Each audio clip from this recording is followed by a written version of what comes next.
Hello and welcome to the Horsemanship and Mindset podcast with your host, Kimberly Dunn of Idlewild Horsemanship and Mindset Coaching.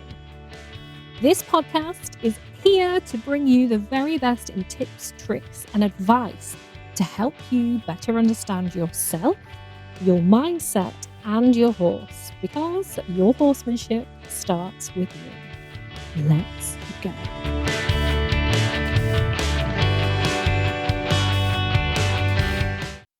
Hello, welcome to another episode of the Horsemanship and Mindset podcast. I hope if you are in the Northern Hemisphere, if you're in the UK, you are surviving this heat. If you can hear lots of bird song in the background as I speak now, it's because all of my windows are open and my doors, trying to let some air in the house. But it's actually quite lovely listening to the birds. And I have just spent quite a lot of time before recording this procrastinating, looking out the window because there's been a pair of rabbits frolicking in my little flower meadow that I planted outside the office window, which has just been absolutely delightful to watch. So I am behind my schedule today because I've been sat watching bunnies play in flowers, which, yeah, that's just delightful, isn't it? Anyway, right. So this week's podcast, we are going to be talking about something that so many horse people struggle with. And it's something that also affects every other area of life as well. And that is worrying about what other people think, worrying about what other people might be saying, worrying about being judged by others. So maybe you worry about what other people at the yard think of you.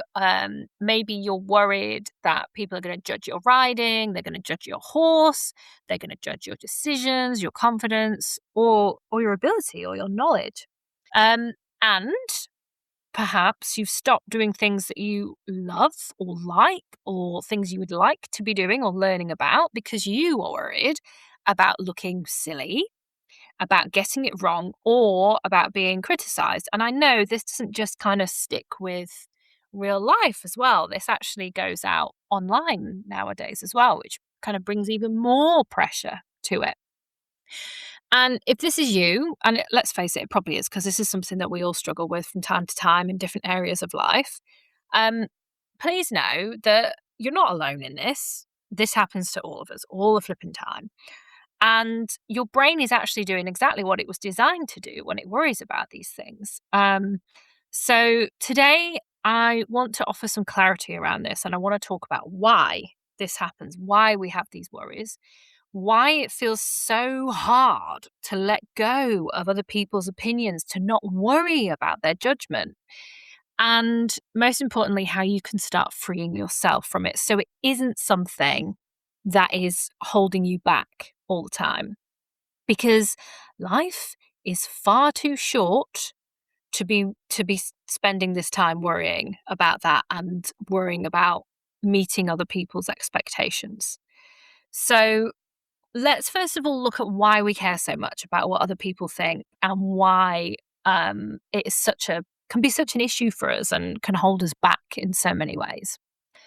So human beings are wired for connection. We are wired for connection. That is how we survive. And when we look back at like thousands of years ago, we were living in tribes, and being accepted by the tribe meant survival. That was how we stayed, literally how we stayed alive. And if you were rejected or excluded, your life was literally at risk, because if you got pushed out of that tribe, you were screwed. Unless you're flipping Katniss Everdeen from Hunger Games, you're screwed. And your nervous system still carries that really primal inner programming today. And so that means every time you have these thoughts come up, like, what if they laugh at me? What if they think I'm not good enough? What if they're judging me? And again, that can be in real life, in person, or online. Your brain interprets those possibilities as danger, as dangerous possibilities. Not physical danger, obviously, you're not going to get punched in the face, but social danger, like danger in a social sense. And your nervous system, it doesn't know the difference. It doesn't know that, you're not going to get eaten by a saber-toothed tiger or anything like that. Excuse me. Random yawn there. Um, so this is why when those thoughts pop up of worry, that's why you find your heart racing and you find that kind of physiological response comes up. And then you get the overthinking, the replaying the conversations, why you end up avoiding putting yourself out there. You don't book clinics, you don't book lessons, you won't canter in front of people, you don't ask for help. You also might find yourself doing this thing, and I was talking to a client about it the other day, and it's something that actually, as it turns out, is quite common. Um, and I used to do this, and I used to think this was just a me thing, but as it turns out, it's a everybody thing. You might find yourself like not necessarily kind of apologizing for you having issues, but like almost putting it out there so that you said it first before they think it. So say for instance you're struggling with I don't know, you want to get your horse to canter and you can't get them to canter and you get that horrible kind of bobbing round in a really fast trot and it's just a total fail. Um and you might then say, so let's say you're in a lesson situation there and you've got your instructor there, maybe someone else is watching. And so you say out loud, "Oh my God, I can't do this today. Oh, I'm riding like shit, blah, blah, blah." And you're saying that out loud because you want the person to know that you are aware and you want to say it before they think it. It's a really weird thing. Um, and you might be listening to this thinking, "Oh my God, I do that." And if you are, you're not alone in that. I used to do it all the time. And as it turns out, a lot of clients I work with also do it. And unfortunately, it's not a great habit to have because, you're feeding that back into your subconscious as well. When you think it and when you say it out loud, that loops back into your subconscious and kind of becomes a belief that you have about yourself. So, anywho, just another little pointer on that. So, all of those things come up. Um, And again, just know that this isn't because you're a weak person. It's not because you are rubbish. This is you trying to protect yourself. All of these things coming up are like your inner protector trying to keep you safe. Um, so so actually, when this comes up for us, you think the fear might be I'm scared of cantering, I'm scared of competitions, I'm scared to go hacking with others, I'm scared to book on the clinic or book lessons. But actually, when we peel back the layers of this, um, it's actually deeper in there that the problem is you're scared of being seen. You're scared of being seen struggling. You're scared of being seen learning. You're scared of being seen making mistakes or not knowing or quote unquote failing. There is no failure unless you quit, by the way. Being seen as not being good enough. Because many of us learned very, very early on that being judged doesn't feel safe. You might have been criticized when you were a child. You might have been bullied. Maybe you grew up trying to be the good girl, trying to be the one who ticked all the boxes, who got all the things done, who met all the expectations. Maybe you learned that approval equaled love and acceptance. I mean, this is really deep stuff. Really deep. Um, and so now, as a result of that, then your nervous system is constantly scanning for signs that someone might disapprove of you. And if they disapprove of you, then, the whole flipping world ends. Um, but here's what I would like you to really understand about this. And I hope that learning what I'm about to say kind of lands with you and allows you then to zoom out, because these feelings of worry can be quite consuming. But if you understand this thing that I'm about to say, hopefully it's going to allow you to zoom out and think, okay, I don't need to let this carry so much weight on me. So here we go. No matter what you do, what you say, how you ride, how you train, doesn't matter how good you actually are, somebody's always going to have an opinion. They're always going to have an opinion. Some people will think you're amazing. Some people will really admire you. Some people won't understand you. Some people will disagree with you. Some people will judge you. And that is simply part of being a human. We are all different humans having our own different human experiences. We all view the world differently depending on our own upbringings, conditioning, the way we view the world. It's all completely different. No one human sees the world in exactly the same way because we have these filters in our mind, which I've talked about before. And so the goal here isn't for you to get to a place where nobody judges you ever again. Nobody ever has an opinion on you ever again. The goal is for you to become so rooted in yourself, in your own trust in yourself, that other people's opinions stop determining your own choices. And this, again, in life and with your horses. Because every time you abandon yourself and your wants and your needs and your goals to avoid judgment, you will slowly lose trust in yourself. I'm going to repeat that.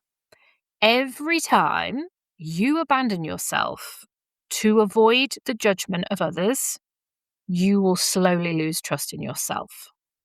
And you having trust in yourself and you having confidence in yourself and your abilities and your knowledge and all the things isn't built by pleasing everyone else, isn't built by meeting everybody else's approval. It is built by you keeping promises to yourself, not to others. I hope that is landing where it needs to.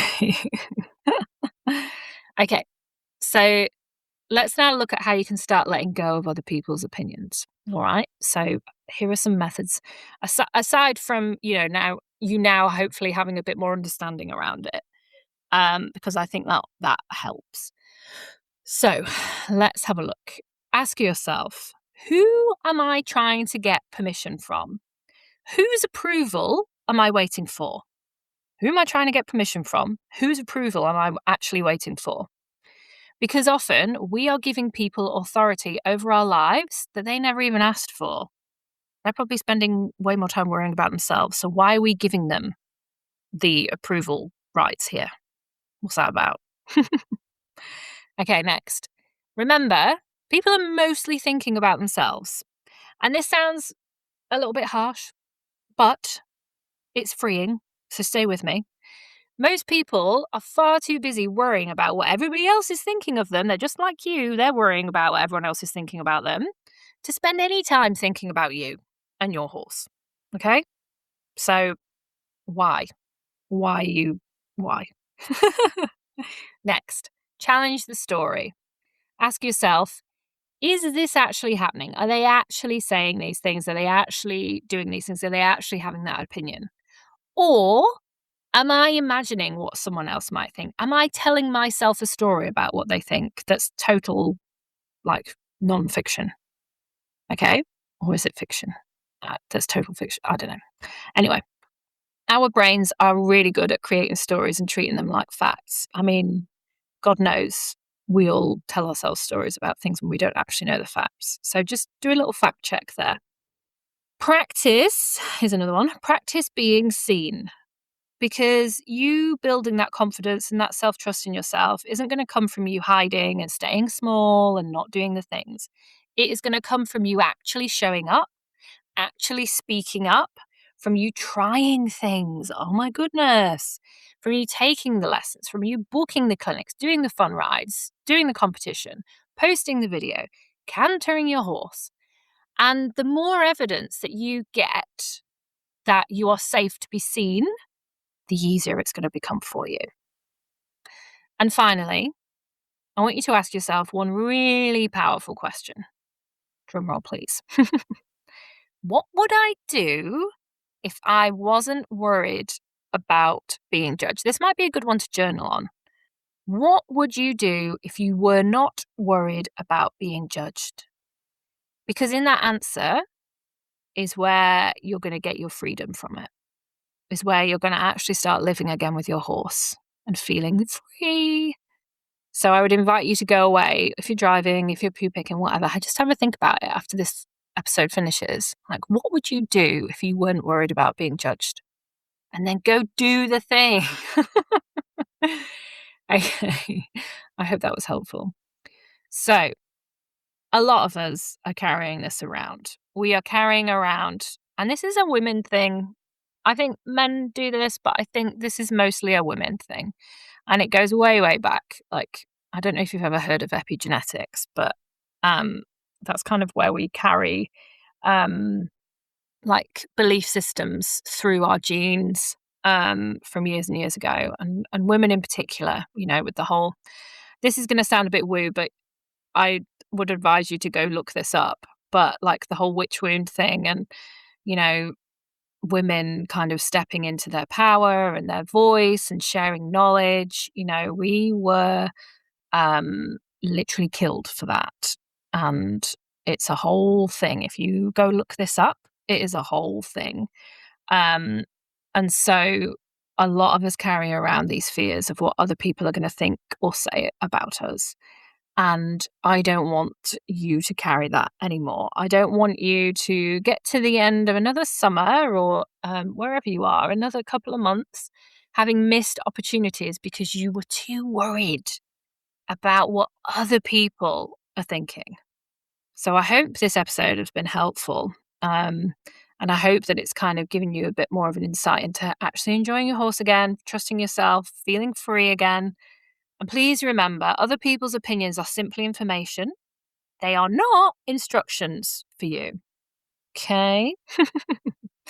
Okay, so if this episode resonated with you and you would like a little boost in a week's time, then, well, actually, it's less than a week now by the time you listen to this, then my summer confidence reset workshop is for you.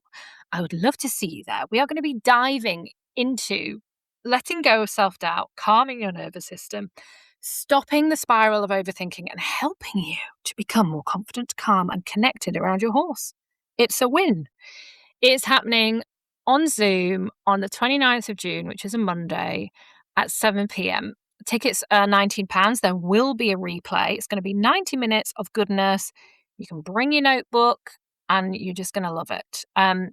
Head to the link in the show notes if you want to grab your spot.